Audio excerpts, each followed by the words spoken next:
porque ya son más de las 4 de la tarde.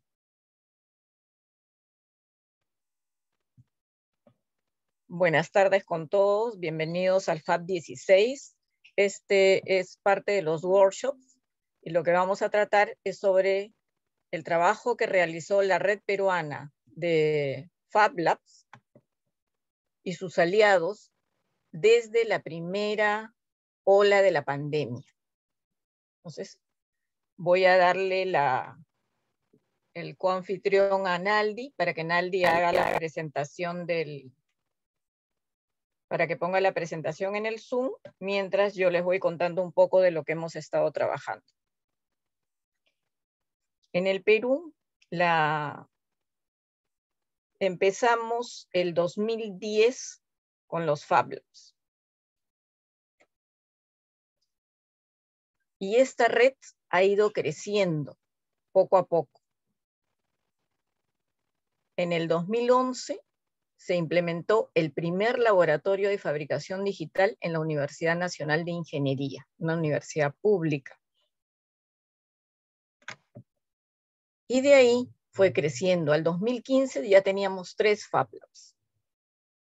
El año pasado hemos tenido 25 laboratorios.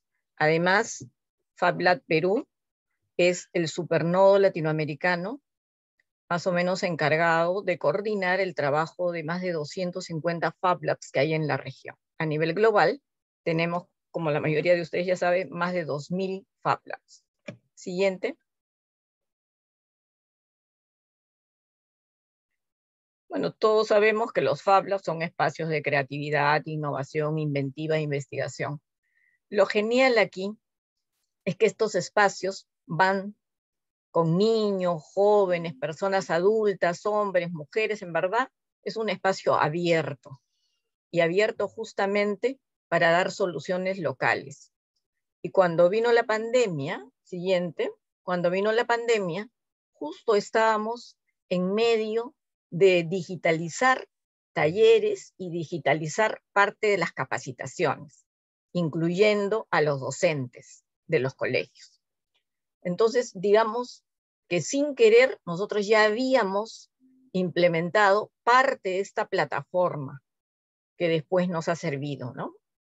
Aquí ustedes pueden ver, lamentablemente el Perú tiene la mayor cantidad de fallecidos en la pandemia por habitante, ¿no? Es una fea estadística la que poseemos, pero esa es nuestra realidad. Y cuando sale la pandemia, nosotros nos encontramos con un sistema de salud bastante golpeado, bastante golpeado desde muchísimo antes. Ahora voy a pasarle el micro a Naldi para que les cuente cómo fue toda esta experiencia que iniciamos con el grupo de los Fab Labs en el Perú. Adelante, Naldi. Gracias, Delia. ¿Cómo están todos? Buenas tardes. Sí, lo que contaba Delia con el tema del trabajo que venía haciendo en la red ya desde el 2000, finales del 2018 y 2019, con el incremento de los Fab Labs, se empezó a generar reuniones para que todos empezáramos a conocernos y empezáramos a crear sinergias, ¿no? Y justo en ese momento en que ya teníamos algunas reuniones como red, fue que nos llegó la pandemia. Entonces fue el momento, digo yo, preciso, digamos, para poder unir esfuerzos en el momento de contribuir. Ustedes saben que Perú fue uno de los más afectados, pero además el primero que cerró, uno de los primeros en la región que cerró sus fronteras y que paralizó a todas las ciudades en el país por igual, ¿no? Entonces, en ese contexto es que iniciamos un proceso, como siempre, dentro de los Fab Labs. Parte del proceso Maker está metido con el tema de siempre estar emprendiendo, ¿no? Siempre esa mirada de emprender. Por eso es que siempre hemos tratado de aplicar este proceso de continuar siempre con efectuar cosas, con hacer, ¿no? Y entrar en ese contexto en la teoría de la efectuación, que ahora mucho se estudia para el tema de emprendimientos, ¿no? Y que en general está ligado con fijarnos, más que en un objetivo, fijarnos en los medios de los cuales disponemos para empezar a obtener, a generar resultados, ¿no? Entonces nos enfocamos precisamente en encontrar qué era lo que podíamos cada uno de los miembros de la red hacer, quiénes podían hacerlo, para poder ir generando este proceso digamos, de generación de productos que podían ayudar a los que, sobre todo los que se encontraban en la primera línea, que en ese momento eran los únicos, digamos, que estaban activos a nivel del país, ¿no? Entonces, así que la red se organizó en 5 grupos: el grupo de prospección, el grupo de prototipado, el grupo de fabricación, el de comunicación y el de gestión, porque ya sabíamos que de todas maneras íbamos a necesitar no solamente la contribución de los miembros de la red, sino que en su momento también de toda la comunidad en su conjunto. Entonces el grupo de prospección empezó con un proceso de investigación de lo que ya se conocía, porque obviamente en la región hemos empezado el proceso de enfrentarnos al COVID, digamos que con cierta diferencia, con cierta ventaja en temas de conocimiento, que algunos pueden decir que también lo hemos sabido aprovechar a nivel de gobiernos, pero que en nuestro caso fue muy bien aprovechado por este grupo de prospección y que le pasó la información al grupo de prototipado. Ahí nos dimos cuenta que la idea era también no solamente conocer los recursos que cada uno de nosotros tenía, sino también compartir recursos, ¿no? Porque cuando empezamos a planificar el proceso de fabricación de cualquiera de las cosas que podríamos obtener como productos, teníamos que ver cómo hacíamos para entre nosotros poder conseguir, digamos, un mayor impacto, una mayor producción de cosas, cuando todavía no, incluso había muchas ideas por probar, ¿no? Entonces nos dimos cuenta que también había un grupo muy importante de los laboratorios que se encontraban dentro de universidades y que por lo tanto necesitábamos también ir generando un enlace con autoridades del gobierno para ver cómo íbamos a activar los diferentes laboratorios que tenemos para poner a disposición los equipos, ¿no? Entonces, el grupo de comunicación y de gestión tenía también un proceso de avanzada en coordinaciones, y así fue que el movimiento fue ganando muchísima más fuerza dentro de este proceso, y nos enfocamos principalmente en 2 sectores, ¿no? El primero, que fue el sector educativo. Delia, no sé si tú lo quieres presentar. Ok, Nelly. Sí. Justo habíamos estado capacitando a profesores del Salvador. Como estábamos en Perú y ellos en El Salvador, todo había sido en línea. Y entonces dijimos, bueno, ya tenemos todo listo para hacer estas capacitaciones de fabricación digital a docentes. Y empezamos desde el día 0 con docentes y con alumnos. Porque también, como se cerraron las escuelas, obviamente no había nada. Los niños estaban dentro de las casas, los papás tampoco iban a trabajar, nadie sabía qué hacer. Y se sacan los talleres diarios. Todos los días estuvimos dando talleres para niños de forma gratuita. Esto alcanzó a más o menos 10.000 niños de habla hispana. No solamente del país, de muchos otros países también. Fue en realidad un gran reto. Siguiente. Inclusive, esto que realizamos el año pasado nos dio la oportunidad de que la promotora de todo esto, que era Mayra, pueda ganar uno de los premios, la ganadora en nuestro evento del año pasado, del FAT X, que fue virtual. Siguiente. Y en la fase 2, el Ministerio de Educación lanzó unas becas, pero con aliados. Nosotros éramos uno de esos aliados y pudimos darle becas a más de 10.000 chicos de quinto de secundaria de colegios públicos. Ellos ya habían perdido suficientes clases y suficiente ánimo. Así que nos dimos a la tarea de poder apoyarlos. Eso fue increíble, porque en un momento cuando nosotros les mostrábamos este mapa y la posibilidad de lo que ellos diseñaran pudiera imprimirse o cortarse en láser en algún otro fab del mundo, fue lo que más les impactó. Y ellos se comenzaron a conectar con muchos Fab Labs de Estados Unidos, de México, de Malasia, y comenzaban a llegarme los correos y preguntándome si en verdad estábamos dando los talleres, porque les habían solicitado hacer las impresiones. Siguiente. Y ahora te devuelvo la palabra. Sí, Nalde. En este contexto, el otro sector que obviamente necesitábamos enfocarnos era el sector salud, ¿no? Y en el sector salud, justamente empezamos a hacer una recolección primero para la prospección.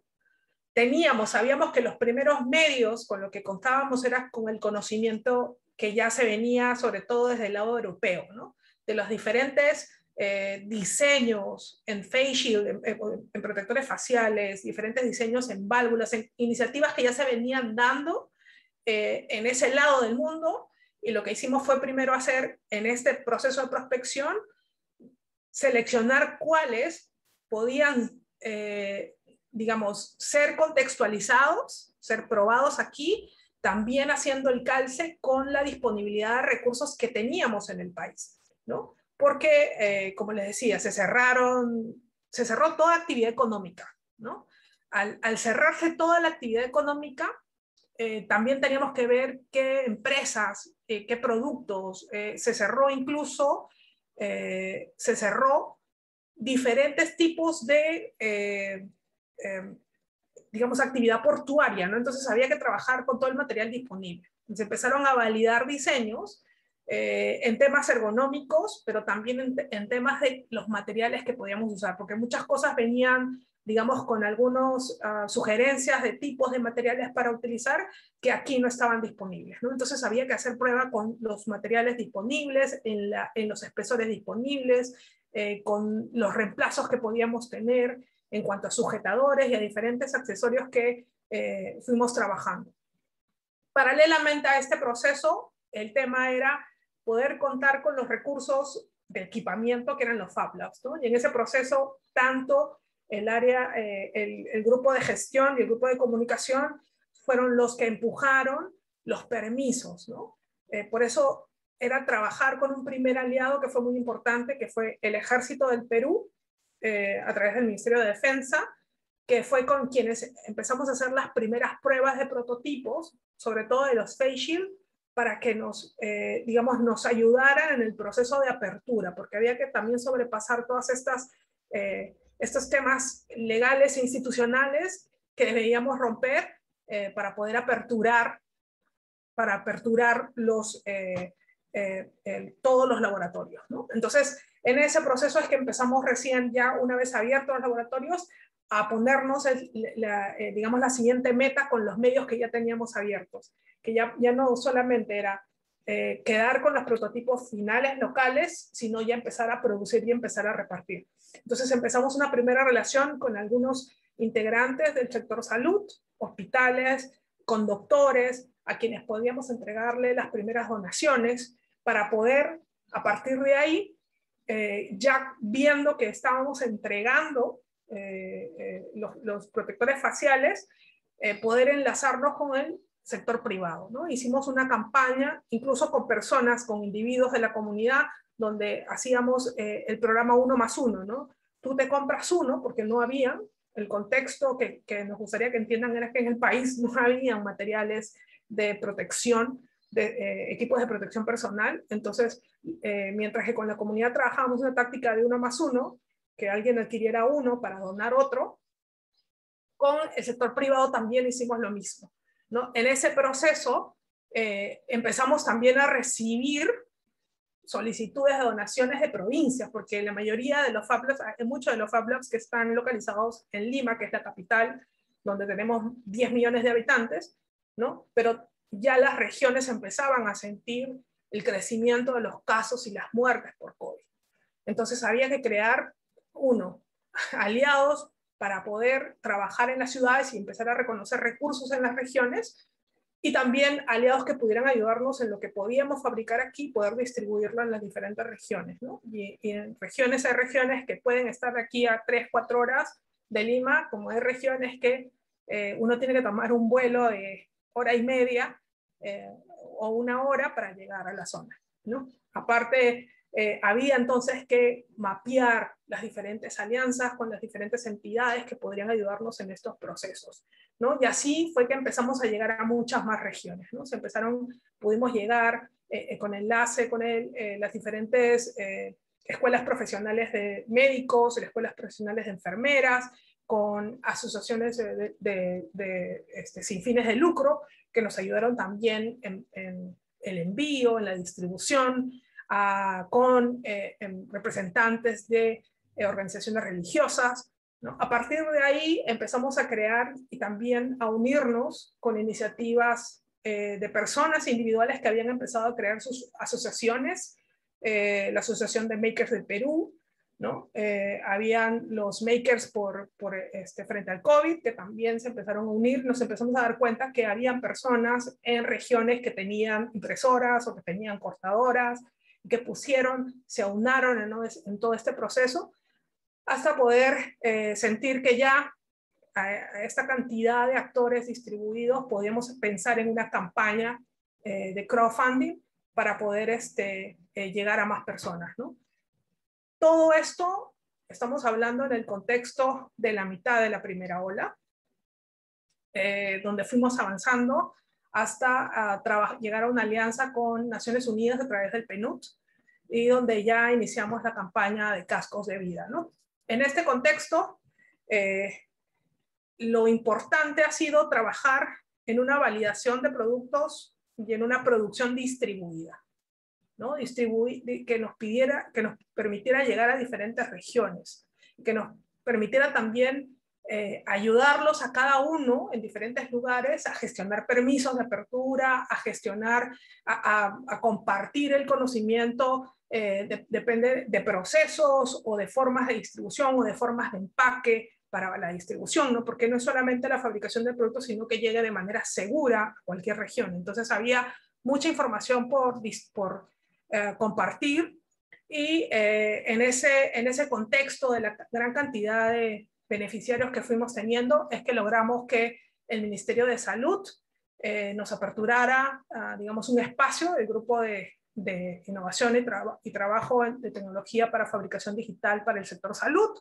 Llegamos a tener la campaña Cuidemos a quienes nos cuidan, con el trabajo conjunto con Naciones Unidas a través de PNUD, y nos permitió desarrollar un prototipo final que fue el que se trabajó con PNUD, para que sea barato, fácil de transportar, que sea seguro y que además brindara la más alta protección y comodidad en términos económicos, además de evitar, ¿no?, la acumulación de vapor en el momento del uso, ¿no? Acuérdense que en este contexto el material, digamos, básico que logramos utilizar aquí ha sido el PLA, el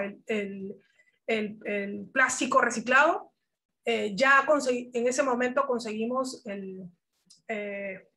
la unión del área, digamos, de la empresa privada para empezar a adquirir rollos de plástico, y que con eso pudiéramos desarrollar aún más, apoyar esta creación de la fabricación distribuida, ¿no? Se creó toda una plataforma para captar las donaciones, para que la gente supiera dónde se estaba fabricando, digamos, la solicitud que ellos habían hecho, y además supieran, nosotros mismos tuviéramos rastreado de dónde venía, digamos, algún proveedor que pudiera brindarnos lo que estaba faltando para completar el pedido, ¿no? Entonces, esa fue, en el caso de ese proceso, de todo el trabajo que hicimos a la primera ola. Una vez que ya esa primera ola, digamos, estuvo un poco más en manos de la acción ya del gobierno, que ellos lo pudieran gestionar mejor, empezó un proceso de trabajo en otros sectores.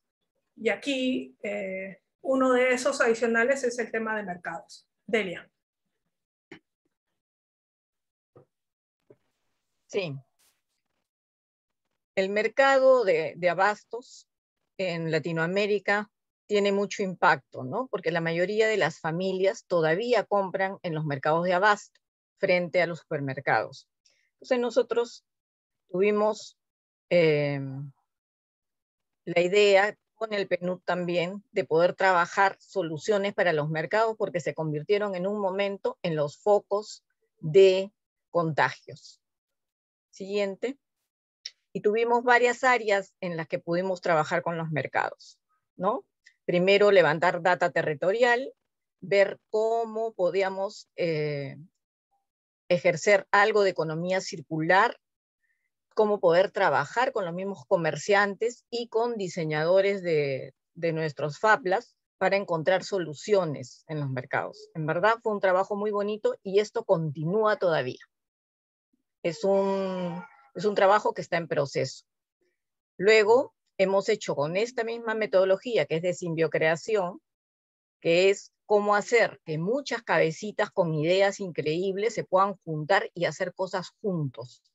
En verdad, es un proceso muy, muy interesante la metodología.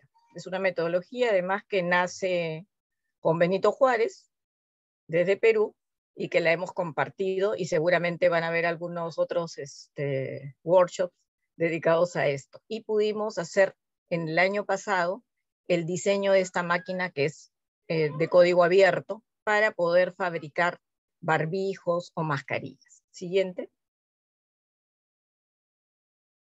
Y ahora sí entramos al proyecto que es el que estamos trabajando este año, que son los centros de oxigenación en la campaña que se llama Oxigénate Perú.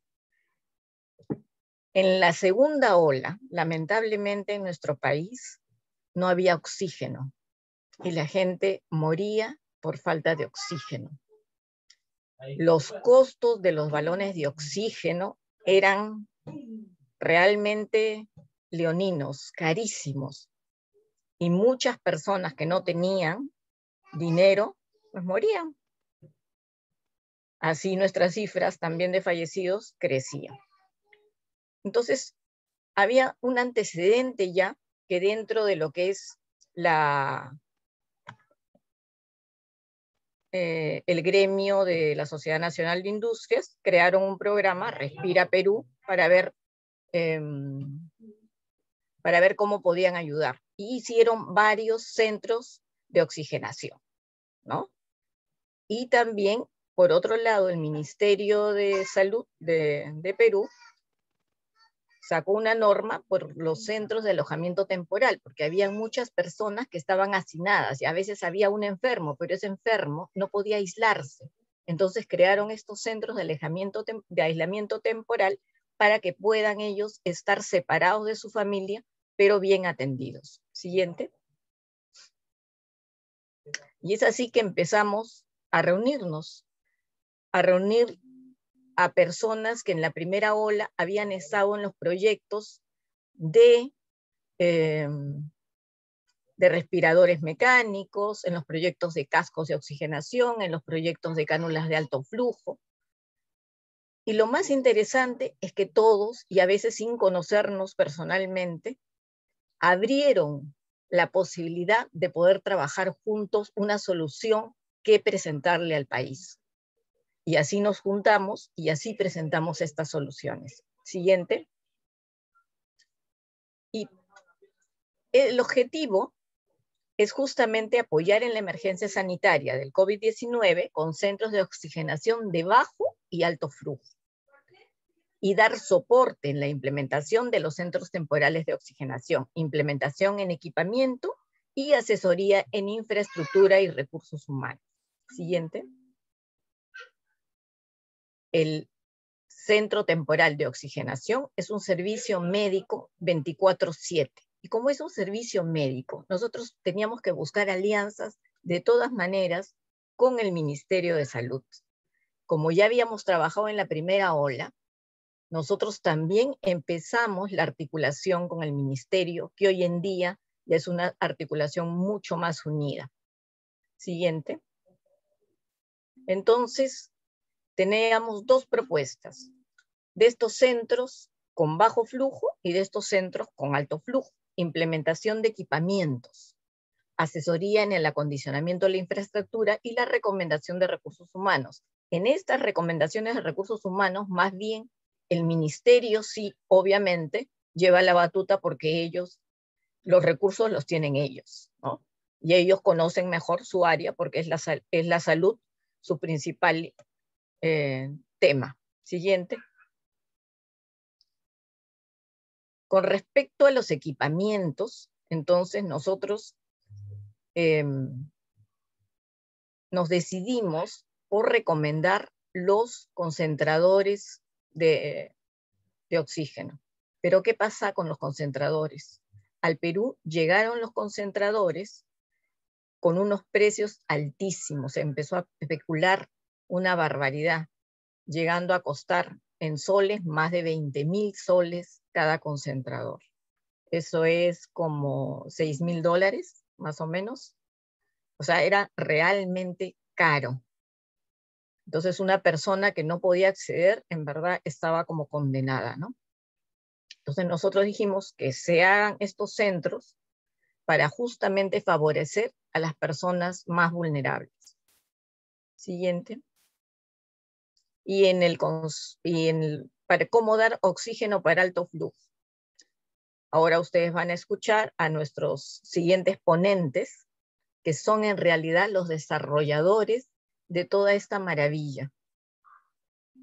Desarrolladores de cascos de oxigenación. Aquí está el ingeniero José Luis Mantari. Ingeniero Mantari, puede abrir su micrófono para dejarlo a la orden. Muchas gracias, estimada Delia. Efectivamente, para mí también fue una gran satisfacción trabajar con un equipo de primer nivel, ¿no? Con profesionales de la UPC, ¿no? De SAN, de la Universidad de Piura y otras universidades más. Y bueno, también mi alma mater, que es la Universidad Nacional de Ingeniería. Y bueno, mi empresa, soy CEO de la empresa Dimac Labsac, que justamente lideró este producto. Y muy gentil contar con el liderazgo de la doctora Delia. Efectivamente, ya pueden reproducir ese video. Sí, esto es nuestro producto. Es un casco de alto flujo que incluso puede funcionar con balones de oxígeno, algo que no se ha visto, bueno, se ha reportado muy poco en la literatura, ¿no? Funciona con puntos hospitalarios, pero en el Perú tuvimos que diseñar uno que se acople a un balón también, ¿no? Y es así como que se instala, ¿no? Es simple, no es complicado. Si podemos ir a la siguiente imagen, vamos a tener muchas fotografías al respecto. Aquí tenemos las primeras versiones del casco, sus primeras aplicaciones. Nos recibíamos feedback de los doctores.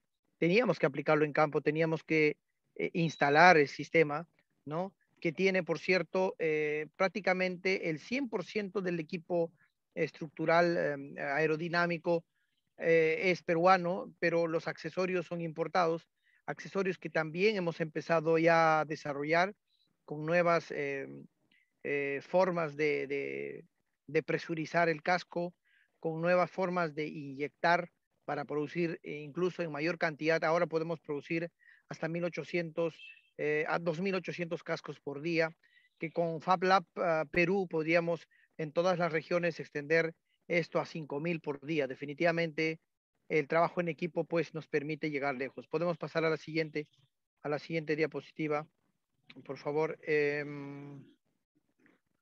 Y creo que ahí tenemos un video. Un video, sí. A ver si se Delia puede reproducir.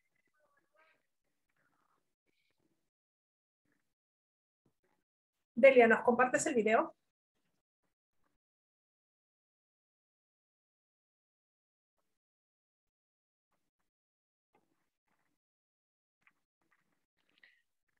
Y un poco contándoles de qué trata nuestro sistema de alto flujo y qué flujo puede dar, con qué oxígeno. Obviamente nosotros sabemos que el Perú nos cogió súper mal. Nos cogió el mal con flujómetros de hasta 15 litros por minuto.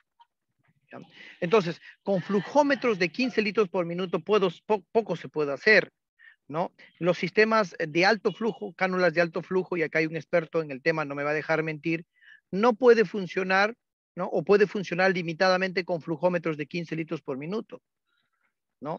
Sin embargo, nuestro casco, ¿no? Lo diseñamos para que trabaje con una entrada de mínimo 15 litros por minuto, o sea, pues, podíamos usar los balones tradicionales, producir una mezcla de hasta 40 litros por minuto alto flujo y un FIO del 50%.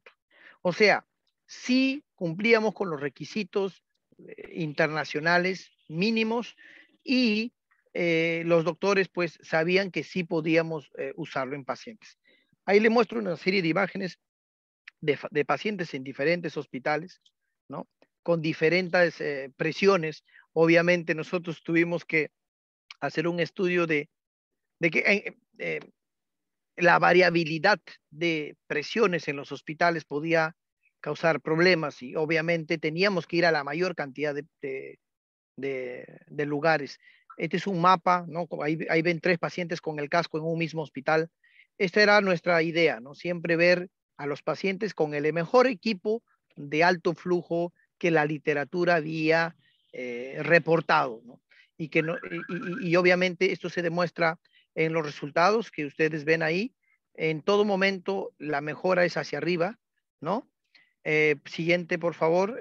Sí, ahí está, es el video. También es importante mencionar de que, a ver, video, la presentación. Ya. Ok, yo creo que ahí podemos ver incluso ahí el video, el agradecimiento pues de un, que de repente se puede reproducir, el agradecimiento de un paciente, ¿no? Este es en el hospital de Arequipa, creo que no se logra escuchar el audio. Este es en el hospital de Arequipa y el paciente pues se siente tranquilo, se siente confortable, está respirando mejor, manifiesta que tiene una mejoría y hace un agradecimiento a la UNI por la donación. Hemos donado casi 1000 sistemas de alto flujo sin el apoyo del gobierno, sin el apoyo de empresas. Los peruanos de a pie se han puesto el proyecto en el hombro. Mi empresa, la que apostó por comprar muchos insumos, obviamente que nos puso en riesgo como empresa también, les diré, este proyecto nos llevó al límite del riesgo de quiebra, pero al final logramos sobrellevar y hemos donado casi 1000 sistemas, hemos distribuido 500 y hemos tenido un promedio de 70 pacientes que se han tratado en casa exitosamente con nuestro sistema. Bueno, este proyecto nos permitió tener patentes, nos permitió tener la aprobación de DIGEMIT, premios del BRI del 2020, el premio al mejor producto tecnológico del 2021, la red IDI 2021. Y bueno, es nuestro producto y yo sé que con el esfuerzo sí se puede llegar lejos. Y yo tengo un agradecimiento muy especial a todos por la participación. Muchas gracias, doctora Delia. A usted, doctor Mantari. Doctor Mantari es un PhD, además, es un especialista en todo lo que se refiere a ingeniería naval, pero esta vez, viendo la necesidad del país, se involucró en estos equipamientos médicos. Ahora vamos a escuchar a Javier Chan. Javier es profesor, es ingeniero electrónico, es profesor de la Universidad Católica y además es gerente general de DIAXA. Y él está diseñando con una serie de colaboradores los concentradores de alto flujo. Adelante, Javier. Buenas tardes, Delia. Bueno, hoy voy a hablarles un poco del proyecto COVOX. El proyecto COVOX tiene como objetivo diseñar y construir concentradores de oxígeno para ayudar a la emergencia sanitaria. Y está desarrollado por la PUC, DIAXA y Solid Design. De manera equivalente a lo que se hizo el año pasado con el proyecto que se llamó MASI, en el cual construimos más de 300 ventiladores mecánicos para apoyar también a la emergencia. Nada de eso hubiera sido posible sin la ayuda tanto del Estado como de empresas privadas que financiaron toda la fabricación de estos productos.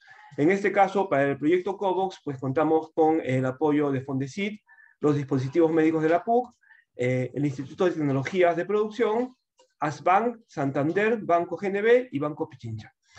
Siguiente, por favor. Ok, oxígeno. Como bien vimos en el primer trimestre de este año, la escasez de oxígeno fue terrible. Habían largas colas fuera de los centros de recarga, gente que pues iba con sus autos a Ica a hacer colas durante toda la noche tratando de conseguir oxígeno para sus parientes. ¿De dónde podemos obtener el oxígeno? Pues hay una gran variedad de métodos. Acá he mencionado algunos cuantos. Y en el Perú, digamos, los principales métodos son el criogénico y el PSA.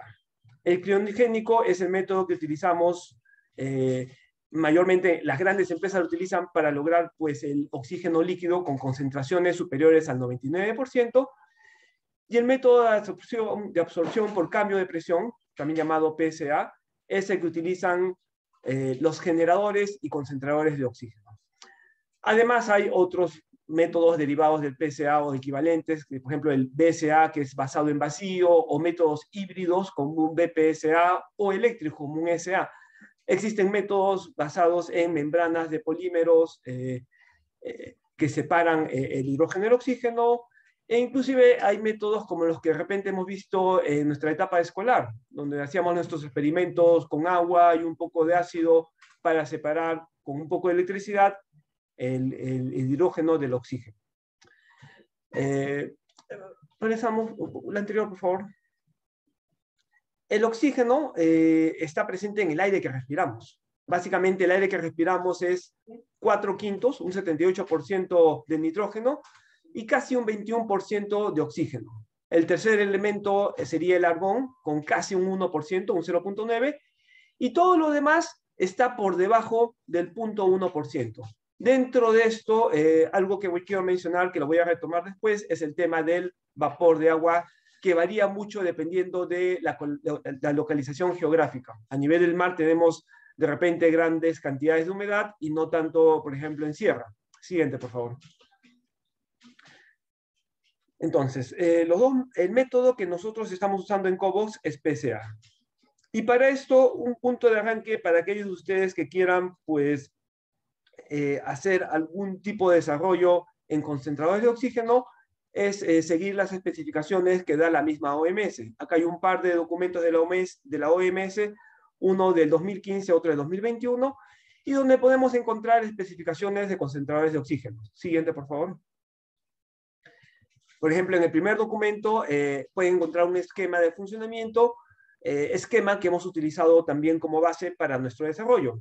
Y aquí quiero explicar un poco cómo es que funciona la concentración de oxígeno. Al igual que el método de licuefacción criogénico, la materia prima es el aire que nos circunda. Entonces, ese aire entra por la izquierda, donde dice entrada de aire al ambiente, y lo primero que hay que hacer es separar las partículas gruesas, el polvo, la pelusa que existe en el ambiente, pues eso se separa con unos filtros que son una especie de espumas cuya granularidad pues, permite atrapar todas estas impurezas. Posteriormente, una vez que ese aire pasa al interior del compresor, viene un segundo filtro, un filtro de partículas finas, previo al compresor.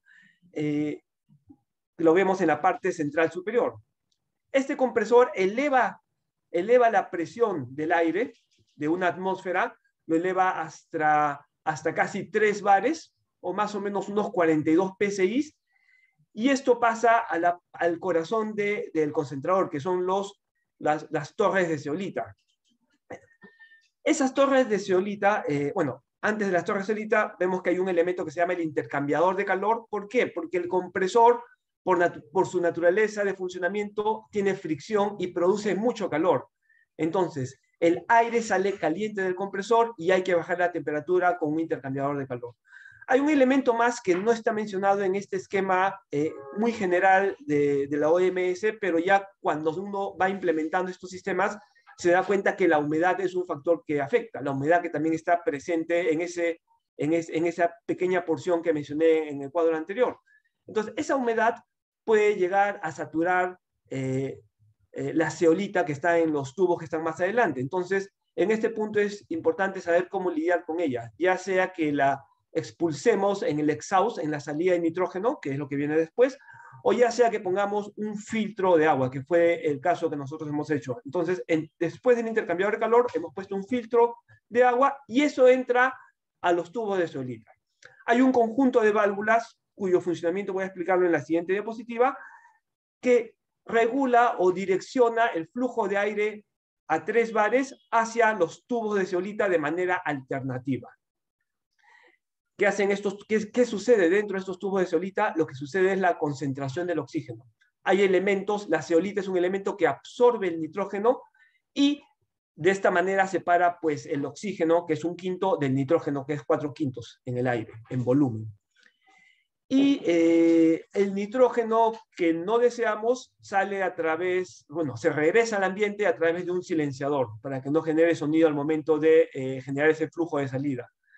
Exactamente. Y regresa al ambiente como un aire enriquecido en nitrógeno y además caliente.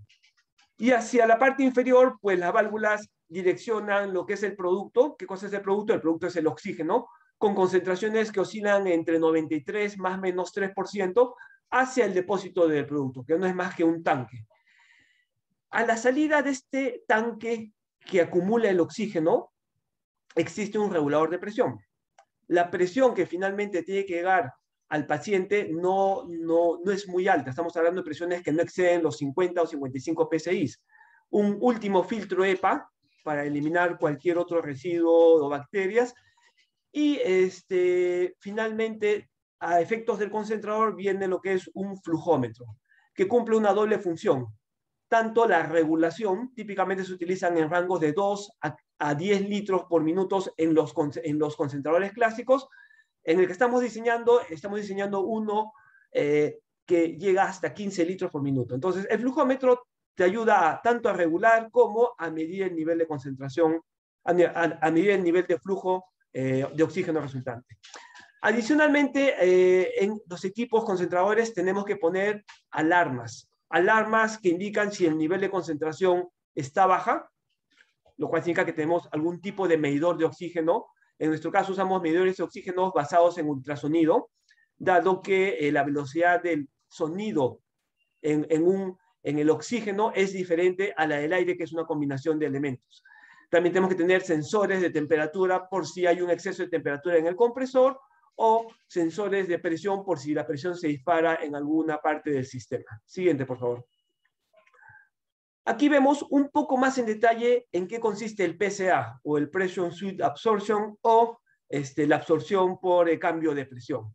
Y aquí vemos los dos tubos de zeolita que vimos en el esquema anterior. Y es un proceso que tiene dos grandes bloques. Un primer bloque es lo que llaman presurización y absorción. Y en un segundo bloque que es regeneración. Acá lo estoy mostrando en cuatro etapas. Es un poquito más complicado, pero esta es una versión simplificada. En el proceso de presurización y absorción, ¿qué sucede? Tomamos el aire presurizado que está en la parte inferior y se activa, bueno, en esta figura estamos marcando en colores aquellas válvulas que son activadas. Entonces vemos que el aire del exterior presurizado pasa por la válvula de la izquierda y se va acumulando en el primer tanque, en el tanque de la izquierda. A medida que la presión va subiendo hasta alcanzar aproximadamente los 3 bares, la zeolita, que es, en la siguiente filmina voy a explicar un poco más qué es lo que es la zeolita, empieza un proceso de absorción del nitrógeno. Y cuando la zeolita ya llega a cierto nivel de absorción, se liberan las válvulas que están en la parte superior. Ahí vemos en la siguiente gráfica que hay dos válvulas que se activan para, bueno, en realidad primero se activa la válvula superior para liberar el oxígeno hacia el depósito de producto, y hay una segunda válvula que transfiere un pequeño flujo de oxígeno para lo que es la regeneración del tanque previo. Acuérdense que son dos tanques que funcionan de manera alternativa. Y ese pequeño oxígeno sirve para limpiar ese tanque el segundo tanque de derecha, y eso se expulsa por la parte inferior hacia donde dice el exhaust de N2, o sea, la salida de nitrógeno. Después de haber generado oxígeno, el primer tanque que sale a la izquierda, se cierra ese tanque en la parte superior y se abre en la parte inferior la válvula de desfogue, esa de ahí. Y empieza toda la presión que estuvo acumulada y todo el nitrógeno que estuvo absorbido por este elemento llamado zeolita es liberado a través de esa válvula. En ese momento comienza el mismo proceso, pero en sentido contrario. ¿En qué sentido? Los tanques funcionan al revés. El tanque de la derecha ahora empieza a recibir aire y a comprimirse, y cuando llega a la presión suficiente, se activan las válvulas superiores para que el oxígeno producido vaya hacia al tanque de almacenamiento, y además una pequeña parte de ese oxígeno se regresa al primer tanque para el proceso de regeneración y de purga del nitrógeno. Y este proceso se hace de manera alternativa. Hay detalles como regular bien las presiones para que la absorción se dé de manera apropiada. Hay detalles como regular bien la temporización de todo este juego de válvulas para pues lograr el punto óptimo de generación de oxígeno. Siguiente, por favor. Dentro de estos tanques, ¿qué encontramos? Encontramos un elemento que se llama zeolita. Bueno, zeolita viene de un término griego, lita, que es piedra, y zeo, que es hervir, ¿no? Y esto, la zeolita se puede encontrar en elementos naturales como piedras volcánicas o rocas sedimentarias, que son unas piedras porosas, y se llama piedra que hierve porque cuando lo pones al calor, pues libera la humedad que pudo haber atrapado. Pero en nuestro caso, para efectos de un concentrador de oxígeno, utilizamos zeolitas sintéticas, porque necesitamos que la porosidad de este material esté muy bien controlado. Y acá he puesto tres tipos clásicos de zeolita que se usan en concentradores de oxígeno: la 5A, la 13X y la de litio, la LIX. En la izquierda vemos una recreación de la estructura atómica de una zeolita 5A. Es una zeolita basada en sodio, silicio, aluminio, oxígeno. Y el detalle está que cuando se cristaliza, la estructura que forma esta zeolita genera huecos de unos tamaños nanométricos muy precisos. En el caso de la 5A, se llama 5A porque justamente la porosidad que genera es de 5 Armstrong. Un Armstrong es 10 a la menos 10. O, tratado de decir en unas palabras más sencillas, un metro se divide en, ¿qué sería? 10.000 millones de partes, y esa parte infinitesimal, ese es el diámetro de esta porosidad. ¿Y por qué sirve o por qué necesitamos esta porosidad tan pequeña? Porque ahí es donde se produce la absorción del nitrógeno. La zeolita 13X o el litio tienen la 13X, su composición es casi equivalente a la 5A, nada más que la proporción de los elementos es diferente y la estructura final lograda es diferente, ¿no? Y la de litio, porque es otra tecnología que es un poco más cara. A la derecha pueden ver una imagen típica de cómo son estas bolitas. Estas bolitas obviamente no son, o sea, son bolitas con tamaño de entre 0.4, 0.6 milímetros. Bueno, la zeolita uno cuando la compra puede comprar en diferentes tamaños, de 0.4, 0.7, hay zeolitas medianas de 0.8 a 1.2 milímetros, o zeolitas grandes que pueden ir de 1.2 milímetros hasta 1.4, 1.5, y de tamaños superiores. ¿De qué depende el tamaño de estas bolitas? Pues depende de cuánto flujo uno quiera generar o qué tanto volumen de oxígeno. A mayor volumen, típicamente se requieren zeolitas de mayor diámetro. Pero lo que importa en la zeolita, aparte del diámetro, lo más importante es esta estructura nanométrica, esta porosidad que es la que sirve para el tema de la absorción de nitrógeno. Siguiente, por favor. En nuestro caso, en COVOX, pues como yo mencioné, usamos el método de absorción por cambio de presión y hemos logrado concentraciones de 93%, más menos 3, en realidad estamos en 93, 94%, Y nuestro objetivo era lograr flujos de 15 litros por minuto. En las pruebas que hemos hecho hemos llegado a flujos de 17 litros por minuto con concentraciones de 94%. Como mencionó Delia, en un momento los precios pues, se dispararon, y no tanto porque el equipo sea caro, sino por un tema netamente especulativo. Y la idea es poder generar concentradores de bajo precio, de alto flujo, que es lo que los doctores están recomendando. Y una ventaja de que sea fabricación nacional es que tenemos soporte, mantenimiento y repuestos para estos equipos, cosa que sería muy difícil con equipos que son comprados o que son importados del extranjero.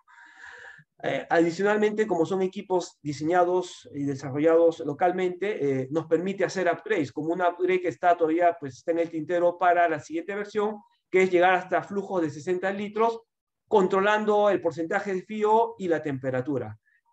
Bueno, acá un comentario. En principio no pensamos llegar a 60 litros al 100%, sino a 60 litros con un porcentaje menor. Siguiente, por favor. Bueno, y acá vemos algunas pistas de los prototipos que hemos estado desarrollando. En la parte central, el elemento más grande de color oscuro es el compresor. En la vista lateral, en la parte inferior izquierda, por ejemplo, vemos el filtro de agua. A la parte izquierda, ese es el filtro de agua. O en color azul, por ejemplo, vemos el silenciador, que es en la etapa de salida. Ese es el silenciador que está después de la válvula de sobrepresión, que está en color rosado, del compresor, asumiendo que hay un exceso de presión. Hay otro silenciador más, que es el silenciador del exhausto de nitrógeno, que eso está cerca de las válvulas están en color celeste arriba a la izquierda. Estas son las válvulas que hacen todo el juego de distribución de aire, y a la derecha hay un cilindro medio blanco, gris, blanco, que ese de ahí, que es el cilindro del exhausto de nitrógeno. Y así, tenemos la pantalla gráfica que está en el medio y una serie de elementos que están distribuidos en un marco metálico. En la parte inferior del compresor tenemos lo que son los resortes de amortiguamiento, porque genera una vibración bastante alta. Siguiente, por favor. Acá tenemos en la siguiente unas vistas isométricas. Anterior, por favor, la anterior. Ahí tenemos unas vistas isométricas del equipo, ¿no? Y bueno, y las tapas acrílicas que se ponen en los costados.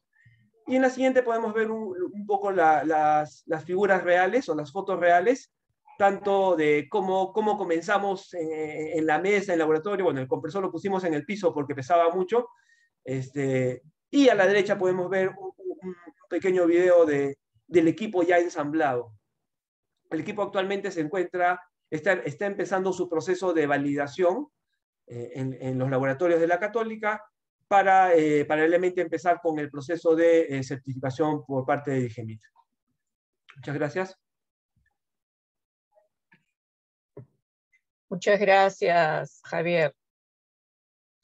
Bueno, y ahora le vamos a dar la palabra al ingeniero Jorge Machacuay. Él ha desarrollado cánulas de alto flujo y CIPAC. Es un ingeniero mecánico eléctrico, magíster en diseño mecánico y decano de la Facultad de Ingeniería de la Universidad de Piura. Adelante, Jorge. Delia, muchas gracias por la palabra. Buenas tardes con todos. Nosotros, como la mayoría de los makers en el mundo, empezamos a apoyar en esta crisis del COVID-19 con la fabricación de protectores faciales, ¿no? La mayoría de los esfuerzos iniciales en todo el Perú se orientaron hacia la fabricación de protectores faciales. En ese sentido, empezamos a fabricar diferentes tipos de protectores faciales hasta que llegamos uno con los cuales los doctores estaban bastante satisfechos, que es la visera más una especie de protector superior, y en la careta, que optamos por hacerla con un material acrílico de 4 milímetros de espesor, porque los que existían en el mercado eran de menos de 1 milímetro y se doblaban muy rápido, ¿no? Y eran difíciles de limpiar. O sea, echarles alcohol con spray y luego pasarles un paño se doblaba fácilmente, ¿no? Una de 4 milímetros sí soportaba los esfuerzos que se generan al momento de la limpieza, ¿no? Y bueno, eso fue el apoyo inicial. Hicimos unas donaciones a los hospitales y algunos centros de salud de acá en la región.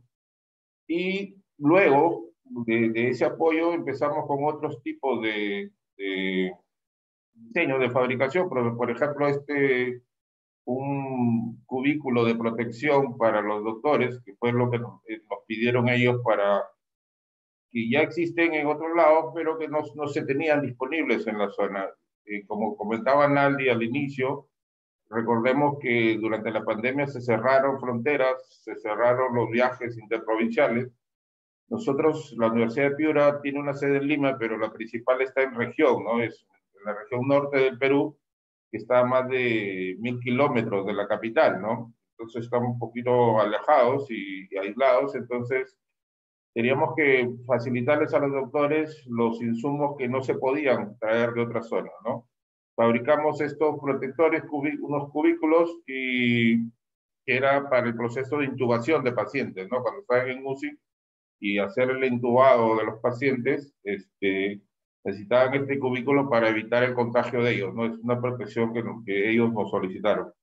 Y también participamos en la fabricación de respiradores mecánicos, de ventiladores mecánicos, y en la reparación de ventiladores mecánicos comerciales, ¿no? Que existían acá en los hospitales de la región.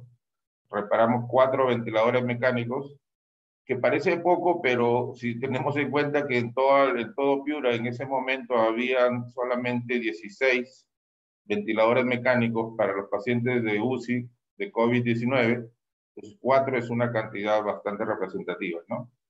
Siguiente, por favor.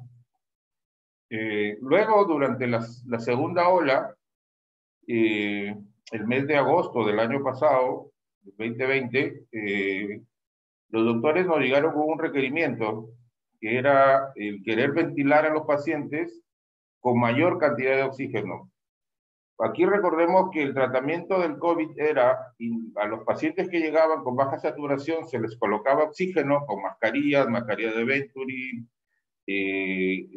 máscaras de snorkel que se habían adaptado para ventilación, y era proveerles de oxígeno a partir de la línea de oxígeno o de un balón de oxígeno hasta 15 litros por minuto.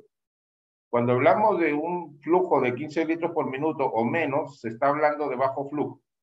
Los doctores que ya habían visto casos exitosos en Europa de ventilación de alto flujo, nos pidieron si podíamos fabricar las cánulas, se llaman cánulas, igual que las cánulas que existen normalmente para un tratamiento postoperatorio, que se usan comúnmente, pero son muy pequeñitas, ¿no? Las del tratamiento postoperatorio son muy pequeñitas, o para tratamiento de oxigenoterapia.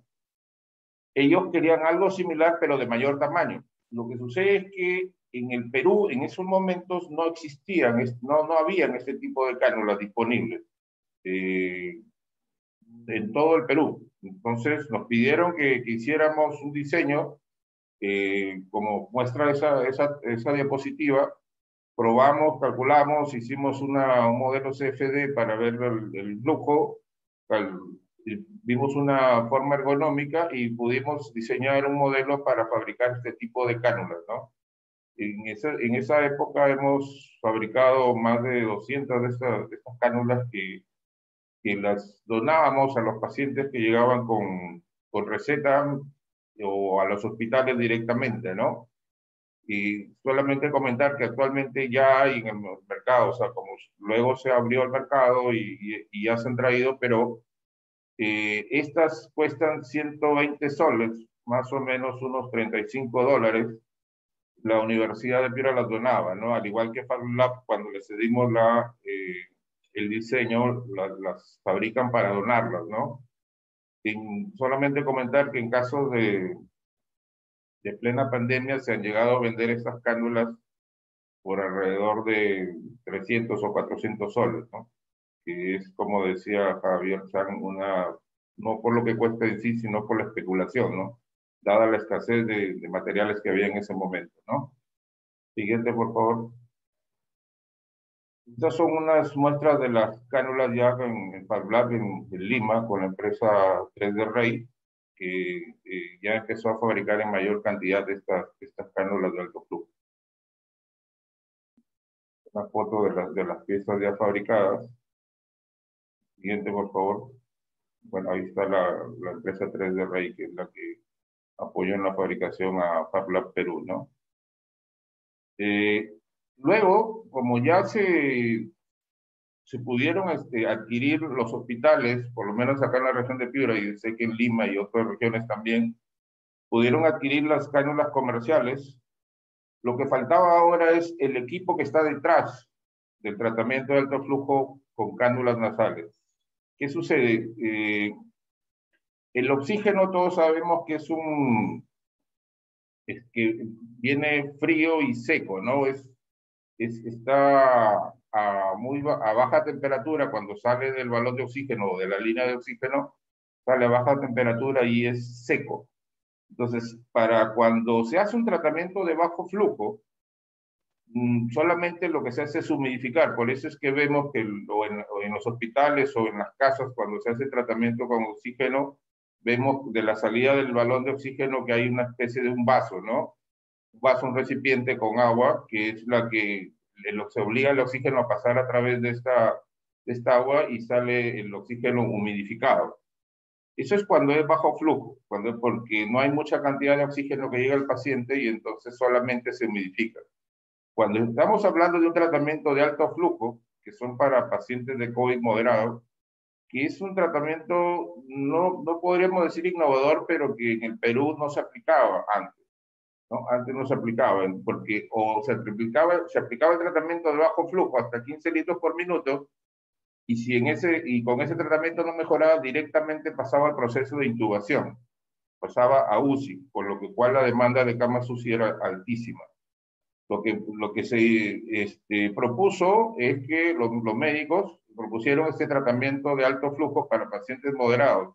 Es decir, que si con 15 litros por minuto no se recuperaban, podían utilizarse este tratamiento de alto flujo. Pero el tratamiento de alto flujo estamos hablando de más de 20 litros por minuto, incluso hasta 60 litros por minuto. Entonces, con esas grandes cantidades de oxígeno, el oxígeno ya no puede llegar al paciente o no debe llegar al paciente sin un previo calentamiento. Lo que nos pidieron los doctores entonces era un equipo que pudiera calentar el oxígeno, y se humidificaba con la botellita esta que teníamos, que aquí aparece de color azul ahora, y hicimos un primer modelo en el cual solamente calentaba, ¿no? Que era lo que nos habían pedido los doctores. La siguiente, por favor, esto dio bastantes resultados. Aquí está el prototipo a la izquierda, que fue lo primero que nos pidieron. Los doctores lo probaron y funcionaba bastante bien. Entonces, pero ya nos pidieron más, digamos, con mejores características. Nos pidieron que agregáramos el flujo, o sea, que pudiera medir el flujo, que pudiera medir el oxígeno, y que pudiera variar la concentración de oxígeno dentro de la mezcla, ¿no? De aire-oxígeno, es decir, el FiO2, ¿no? La cantidad de oxígeno en la mezcla de aire-oxígeno se le conoce como FiO2, ¿no? Entonces nos pidieron un segundo modelo, la siguiente, por favor. Un siguiente modelo que era este, ¿no? Este es el diseño hecho en software 3D, donde se muestra la forma final que quedó el equipo, ¿no? La forma final, y ahora el recipiente que tiene agua de color azul está ahí en una base, ingresa por una línea el oxígeno, perdón, la mezcla de aire oxígeno pasa por este recipiente y sale ya a una temperatura fijada por los doctores, ¿no? Normalmente 37 grados, que es la temperatura que se le suministra al paciente, ¿no? Entonces, detrás de color verde está una pieza que es clave, que es el Venturi. Este es un Venturi que se diseñó en nuestras instalaciones del laboratorio de la Universidad de Piura, que es justamente el que hace el trabajo de mezclar el oxígeno con el aire en determinadas proporciones, ¿no? Nosotros vimos lo que se había hecho en el mundo, se hablaba mucho de un Venturi italiano, así se le decía, el Venturi italiano de alto flujo. Pero cuando llegamos a verlo era un Venturi para las mascarillas de Venturi, que le llamaban de alto flujo, ¿no? Entonces no era para el equipo, y este es la gran parte del desarrollo ha sido el diseño y la fabricación de este Venturi de alto flujo. Internamente, lógicamente, está toda la parte electrónica para el control de temperatura, un control PID para el control de temperatura, están todas las piezas electrónicas y también muchos componentes fabricados con procesos de impresión 3D, ¿no? De hecho, siguiente, por favor, toda la carcasa está impresa en 3D, ¿no? Es impresora 3D, con impresoras FDM. Son impresoras FDM, la carcasa, la tapa, todas las piezas. Siguiente, por favor. Estas son por ejemplo, las partes internas, ¿no? El de la izquierda son un sensor de flujo, que está hecho en base a sensores de presión, por diferencia de presión. Siguiente, por favor. Y ahí está todo el conjunto, ¿no? Este es todo el equipo, ya son fotos reales de las piezas. Teníamos videos del equipo funcionando en el hospital, pero no lo hemos puesto. Y lo que quería comentar era que la manufactura aditiva tiene esas dos grandes características, ¿no? Del prototipado rápido, por lo que nació, ¿no? Que permite hacer prototipos de manera muy rápida, ir haciendo varios ensayos, y también, como se dice ahora, de piezas funcionales, ¿no? Fabricar piezas finales que ya van a trabajar en campo, ¿no? Entonces, esas dos características se han aprovechado y durante esta pandemia se han logrado realizar ese tipo de productos, ¿no? Bueno, muchas gracias. Gracias, Jorge. Bueno, ahora vamos a hacer una introducción a dos expositores. Elio Alba. Elio es arquitecto, especialista en infraestructura estatal y hospitalaria, y a Álvaro Ramírez. Álvaro es ingeniero, director general de Matritech, especialista en desarrollo de proyectos de extrusión y termoformado. Adelante, Elio y Álvaro. Gracias, doctora Delia. Buenas noches, buenas tardes con todos. Para poder materializar la iniciativa que estamos presentándoles, era necesario poder contar con el apoyo de las instituciones o gobiernos locales. Son principalmente los que tendrán que otorgar de alguna manera un área o una explanada o una losa deportiva. La casuística es muy variada, sobre la cual pueda montarse este conjunto que se asemeja un poco en diseño hospitalario a un área de cuidados intermedios, sin serlo necesariamente. Pero la parafernalia de ambientes que tienen que confluir para que sea funcional este centro de atención, pues requiere tomar esas pautas reglamentadas para poder otorgar el servicio que se requiere. Lo más básico para este requerimiento, para la materialización de esta propuesta, es disponer de un área de entre 180 metros cuadrados a 240, dependiendo de la cantidad de camas que se requiera. Y es inevitable hacer intervenciones previas, las obras previas, para poder contar con los servicios de agua, desagüe y electricidad. Hay un pequeño requerimiento que vemos en el cuadro, que son los servicios básicos con los que se debe contar y estarían a cargo de las entidades o gobiernos locales. Partiendo de este punto, nuestra decisión fue optar por crear un sistema modular que ya existe en el mercado, lo va a explicar Álvaro posterior a mí, pero que como elemento de infraestructura hospitalaria no ha sido usado aún en nuestro entorno. Hemos tenido más oportunidad de ver intervenciones con sistemas de paneles en seco tipo drywall, pero no este. Y nos pareció importante utilizarlo porque cuenta con una versatilidad muy grande, que es otorgarnos posibilidad de modular cada ambiente requerido para formar el conjunto con características de adaptabilidad y flexibilidad. A modo de Lego, estos ambientes podrán ensamblarse y podrán cubrir los requerimientos que se requiere para dotar de infraestructura hospitalaria a esta iniciativa. Lo más básico para esto es saber que está construida en base a un sistema de estructura metálica ligera, un esqueleto es necesario, sobre los cuales se montan los paneles termoformados, que para este caso hemos definido que puedan ser de de dimensiones de 60 o de 90 centímetros. Por lo tanto, el módulo es adaptable y los paneles pueden ser intercambiables, movibles o reutilizables. Para el tema de las instalaciones eléctricas también es muy sencillo adosar a los paneles canaletas de PVC para que todos los circuitos eléctricos y de comunicaciones puedan recorrer todo el complejo. Las instalaciones sanitarias tendrán que ser implementadas con anticipación, pero en el caso de que dentro de los ambientes se requiera poner algún elemento o punto de agua o desagüe, pues será expuesto. No hay necesidad para este caso de empotrarlo. Siguiente, por favor. Es así que hemos creado el primer gran módulo, que es el módulo de camas. En este caso hay una disposición y distribución de 12 camas. Cada cama tiene un área aproximadamente de 4.5 metros cuadrados y en total se requiere un área aproximada de 112 metros cuadrados, perdón.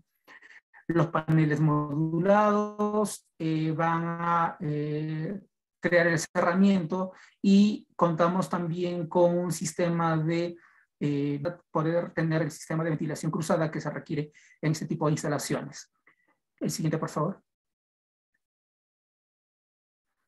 Pasamos entonces a los módulos típicos. Hemos diseñado módulos típicos que, como comenté antes, con el sistema de Lego pueden unirse pieza A con pieza B de acuerdo a la casuística del terreno, al requerimiento del módulo a implementar, porque puede variar de acuerdo a la cantidad de camas, ¿no?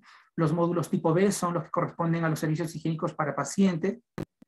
Los módulos tipo C son los que corresponden al sistema de triaje, que tiene más o menos un área de 5.60 metros cuadrados. Es bastante pequeña, pero la mínima necesaria, suficiente para atender con holgura al paciente que se requiera.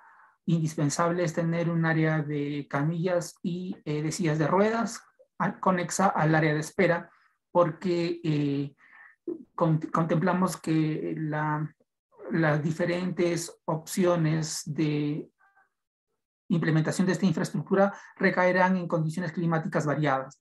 Entonces la intemperie en muchos casos va a tener que ser protegida, ¿no?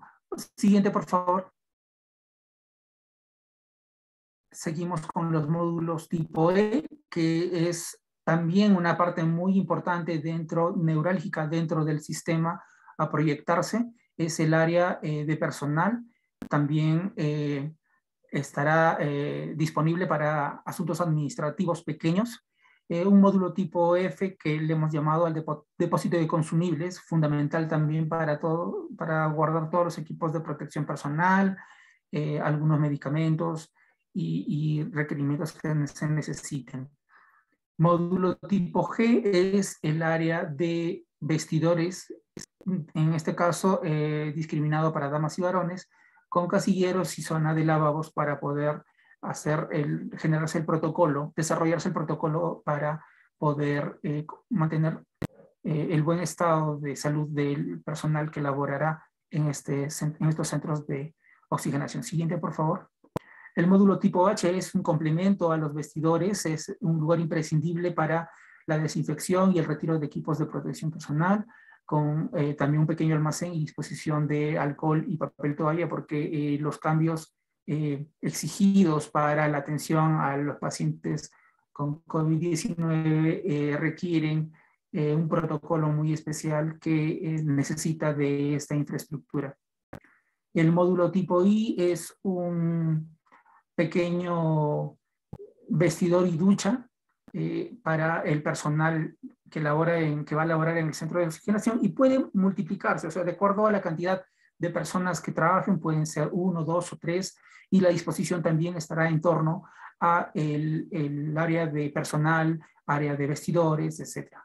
El módulo tipo J es servicio higiénico de personal, muy pequeño, muy compacto, pero muy funcional, de 2.9 metros cuadrados. El sistema de ventilación con ventanas altas igual podrá ser dotado por los módulos, las planchas modulares que tenemos. Una cosa quiero rescatar antes de pasar a la siguiente diapositiva, que es que para este sistema panelado tenemos una variedad de opciones de implementación e instalación puntualmente. Los paneles son paneles termoformados de dimensiones que se pueden variar o se pueden pedir al fabricante. De la misma manera los grosores. Pero para poder suplir el tema térmico climático se ha pensado en muchas variantes que pueden ser desde para un clima muy benigno en el que no hay mucha variante térmica, pues de repente bastaría con una sola lámina, con un solo panel empotrado, empernado, anclado a la estructura, pero del lado externo. Dependiendo qué tanto más se necesite climatizarlo, podemos tener la opción de utilizar espuma térmica que se aplica en espesores variables, que podemos ir desde los 2.5 centímetros hasta los 7.5 centímetros probablemente para casos donde haya mucho más frío o mucho más incidencia de calor. Posteriormente a eso también se puede cubrir el lado interno, la cara interna, con un panel termoformado,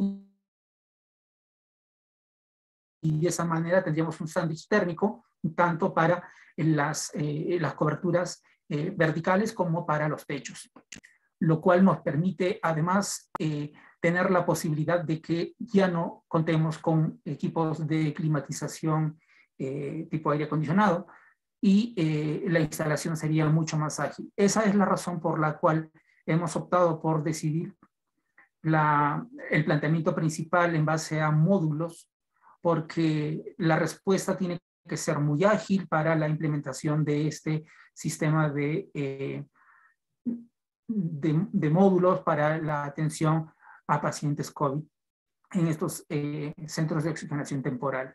Entonces, este sistema nos da una versatilidad para poder adaptarnos a la topografía, al entorno, al clima, y a su vez nos otorga agilidad en la implementación. El tema de tiempo es un factor fundamental que consideramos para esta implementación. La siguiente, por favor. Es un esquema, el que estamos presentando ahora es un esquema muy básico de cómo debería configurarse el sistema modular.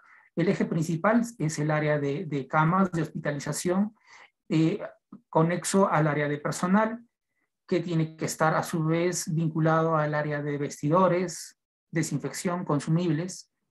Asimismo, el tema de triaje, que tiene que estar vinculado al área de equipamiento. Es posible que en algún momento se requiera un cuarto para un grupo electrógeno, para prever alguna contingencia de falta de energía eléctrica, y lo mismo que los servicios higiénicos para pacientes.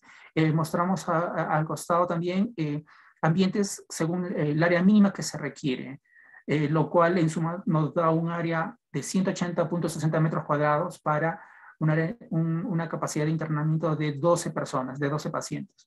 Sería el módulo más básico, más funcional, y probablemente que podría ser cubierto por algún gobierno local, porque tentar a áreas mayores sería un riesgo y de repente podríamos no conseguirlo. Entonces, estamos configurando no solamente un sistema adaptable, sino también que a nivel de casuística sea factible ubicarlo, y dentro del tema de economía también es mucho más económico implementarlo que utilizar un sistema tradicional de albañilería o sistema drywall o cual fuera su utilización. La siguiente, por favor. La siguiente, por favor. En base a lo que hemos mostrado, bueno, está lo más básico que necesitamos que el gobierno regional nos otorgue o los gobiernos locales para poder implementar la infraestructura de la siguiente diapositiva, por favor. La siguiente. Adelante, adelante. Es el prototipo, la alternativa organizativa modular más ideal que podríamos sugerir, ¿no? Están todas las áreas según lo que se verifica con las flechas. Está girando en torno al área de hospitalización con separación de los servicios higiénicos y una conjunción bastante neurálgica de los ambientes destinados al uso del personal. Bueno, hasta aquí mi parte. Adelante, Álvaro. Gracias, Helio. Álvaro. Muchas gracias, Helio. Gracias, Delia. Les cuento sobre el sistema modular termoformado para la construcción de los centros de oxigenación. Consisten básicamente en paneles de coberturas. Es un módulo muy interesante, adaptable y escalable. Se pueden trabajar en diferentes tipos de placa, que son primero pensadas y diseñadas en 3D, de acuerdo al objetivo que se busca lograr, de acuerdo a la construcción modular. Y trabajamos con un material muy interesante que es resistente para el uso en la intemperie, que es el polipropileno. Es uno de los materiales plásticos más utilizados y más resistentes actualmente. De hecho, el polipropileno es el material que todos utilizamos a diario como parte de la tela no tejida que se utiliza en la fabricación de mascarillas. Entonces, es el material plástico que más nos acompañó en el transcurso de toda esta pandemia. La siguiente, por favor. Es un material muy resistente al impacto.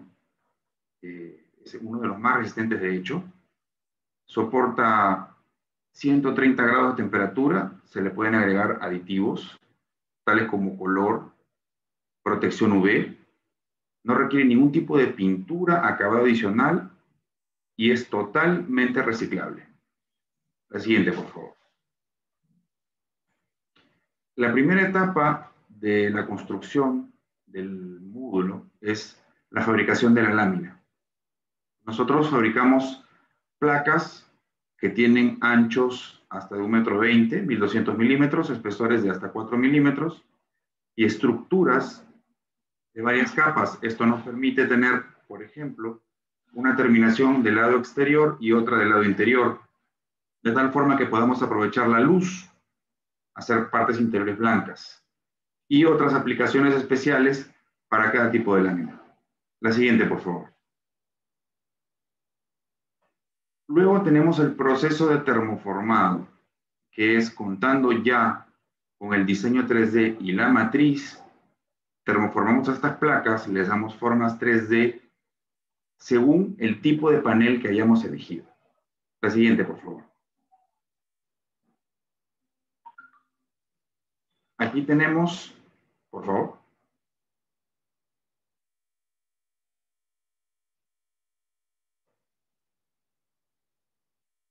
Es el proceso de termoformado de una matriz típica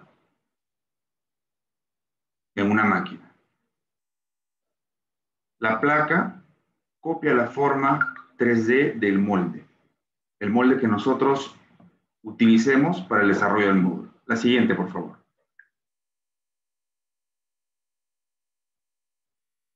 Para iniciar el proyecto lo que tenemos que hacer, como decía Helio, es determinar el objetivo primordial. ¿Cómo queremos estructurar la forma modular de ir creciendo? Hacemos el diseño modelado 3D, prototipado, hecho por nosotros mismos, y la fabricación de la matriz. La siguiente, por favor. De esta forma, vamos construyendo paneles.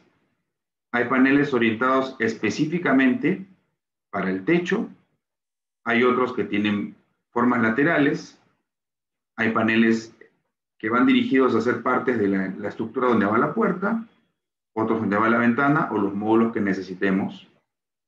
Es muy interesante porque estos paneles tienen formas 3D que le dan estructura a la parte exterior del módulo y tienen formas planas que mantienen la característica sanitaria en la parte interna. Entonces, jugar con el termoformado nos permite estas aplicaciones y nos da múltiples ventajas a la hora de consolidar una estructura rígida, resistente y a la vez sanitizable por el interior. La siguiente, por favor. Ayudándonos con la estructura de aluminio ligera, podemos establecer ya la forma del elemento que queremos crear. La siguiente.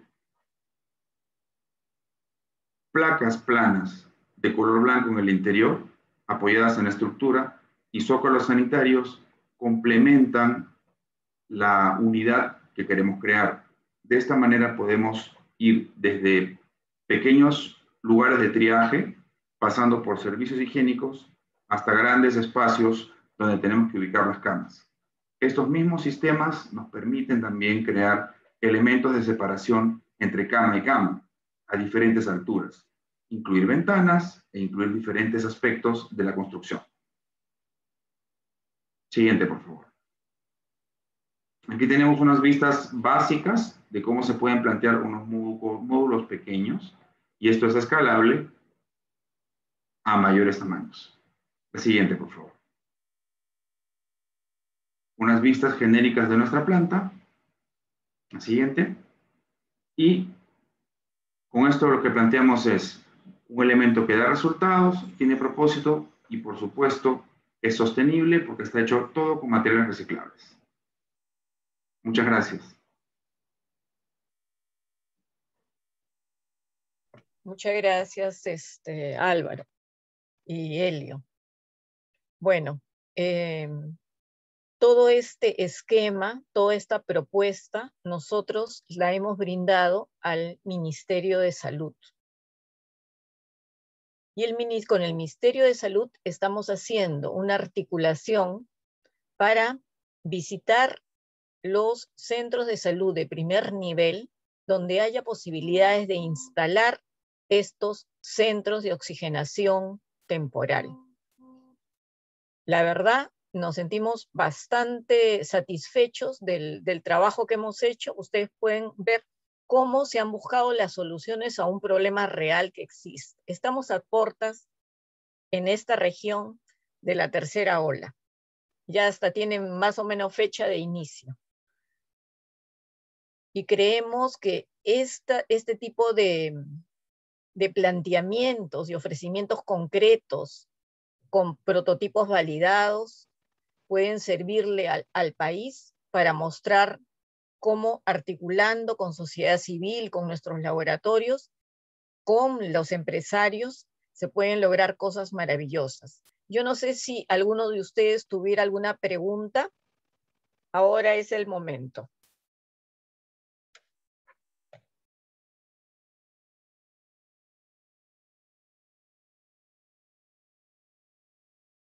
¿O alguien quiere hacer algún comentario?